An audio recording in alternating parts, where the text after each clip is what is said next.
আজকে আমাদের আলোচনার বিষয় হলো জলই আমাদের জীবন দেয়। অর্থাৎ জল আমাদের জীবন এবং জল ছাড়া আমাদের বাঁচা অসম্ভব। এই কথাটি আমরা আগের অধ্যায়ে জেনেছি। এখন আমরা জলের নানা রকম ব্যবহার সম্পর্কে জানব। দেখো, নিচের ছবিতে আমাদের জীবনে জলের নানান ব্যবহার দেখানো হয়েছে। ছবিগুলি দেখে বলতে হবে এগুলি জলের কী ধরনের ব্যবহার।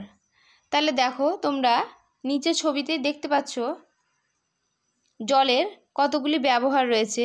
যেমন বাসন মাজার ক্ষেত্রে জলের ব্যবহার হয়, চাষের জমিতে জলের ব্যবহার হয়, গাছ লাগানোর ক্ষেত্রে জলের ব্যবহার হয়, পান করার ক্ষেত্রে জলের ব্যবহার।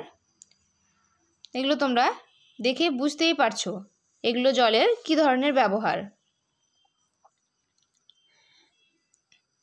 এবার আমরা আলোচনা করব জল ছাড়া বাঁচব কী করে। অর্থাৎ আমরা আলোচনা করব আমাদের জীবনে জল কতটা প্রয়োজনীয় বা জলের প্রয়োজনীয়তা। অর্থাৎ জলের অভাবে আমাদের কি কি অসুবিধা হতে পারে সেটা আমরা দেখব। দেখো, অনেক সময় দেখা যায় দীর্ঘদিন ধরে বৃষ্টি হয়নি। এর ফলে চারপাশের মাটি শুকিয়ে ফুটিপাটা হয়ে গেছে। মাটির উপর জন্মানো ছোট ছোট গাছ জলের অভাবে শুকিয়ে খড় হয়ে গেছে। চাষের জমিতেও জলের অভাব। গ্রামের মধ্যে থাকা সব পুকুর শুকিয়ে গেছে। গোটা গ্রাম জুড়ে জলের জন্য হাহাকার। অর্থাৎ জলের অভাবে কি কি সমস্যা হয় সেগুলো এখানে দেওয়া আছে।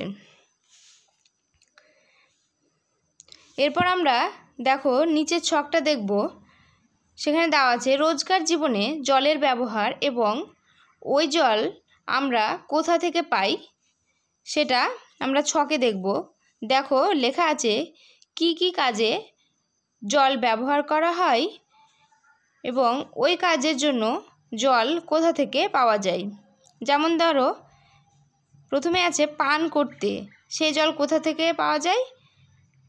টাইম কল কিংবা টিউবওয়েল থেকে। জামা কাপড় কাচতে সেই জল পাওয়া যায় পুকুর বা বাড়ির টিউবওয়েল থেকে। চাষবাস করতে নদী বা খাল কিংবা সাবমার্সিবল পাম্পের সাহায্যে মাটির নিচ থেকে। এরকমভাবে দেখো পরপর কয়েকটি দেওয়া আছে কি কি কাজে জলের ব্যবহার হয় এবং কোথা থেকে সেই জল পাওয়া যায়। এরপরে আমরা আমাদের আলোচনার টপিক হচ্ছে জল নোংরা করি আমরাই। তাহলে দেখি আমরা কিভাবে জল নোংরা করি। গ্রামের যেসব পুকুরের জল মানুষ ব্যবহার করে না সেই সব পুকুরের জল পরিষ্কার থাকে। আর মানুষ ব্যবহার করে এমন পুকুরের জল ভীষণ নোংরা হয়।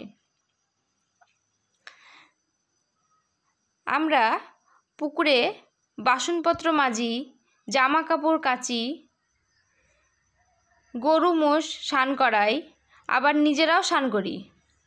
এছাড়া অনেক সময়ই পুকুরে জীবজন্তুর মৃতদেহ ফেলা হয়, আবর্জনা ফেলা হয় পুকুরের পাড়ে। এভাবেই পুকুরের জল নোংরা হয়।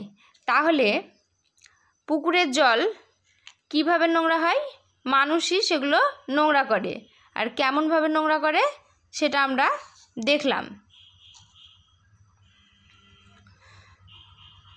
তাহলে এখানেই প্রশ্ন হতে পারে, যেমন জলদূষণের কারণগুলি আলোচনা করো বা জল কিভাবে দূষিত হয়। তাহলে এই উত্তরটা লিখতে হবে। তারপর দেখো, পুকুরে মাছ চাষের জন্য নানা রকম রাসায়নিক পদার্থ দেওয়া হয়।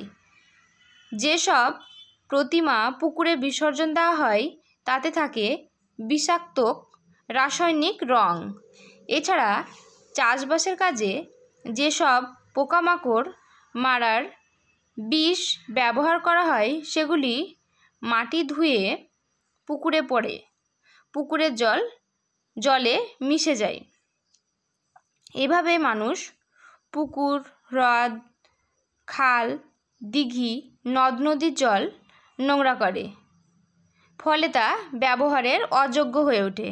তাহলে এই যেটুকু আলোচনা করলাম সেখান থেকে আমরা কি বুঝলাম, কি মানুষই কিন্তু জল নোংরা করে, অর্থাৎ কিভাবে জলদূষণ হয় সেটা তোমরা বুঝতেই পারলে। এরপর দেখো আছে পুকুরের জল নোংরা হওয়ার ফলাফল, মানে পুকুরের জল নোংরা হওয়ার ফলে আমাদের কি কি সমস্যা হয় সেটা দেখো। প্রথমেই আছে এই জল পান করলে পেটের অসুখ হয়। দ্বিতীয়, স্নান করলে বিভিন্ন রকমের চর্মরোগ হওয়ার সম্ভাবনা দেখা যায়। মাছসহ অন্যান্য জলজ উদ্ভিদ ও প্রাণীর মৃত্যু ঘটে। তাহলে আজকের আলোচনা থেকে কি কি প্রশ্ন হতে পারে, যেমন ধরো জলদূষণের কারণগুলি আলোচনা করো ও জলদূষণের ফলে আমাদের কি কি সমস্যা হয় এবং কি কি কাজে জল ব্যবহার করা হয়, এগুলো তোমরা একটু ভালো করে পড়ে নেবে।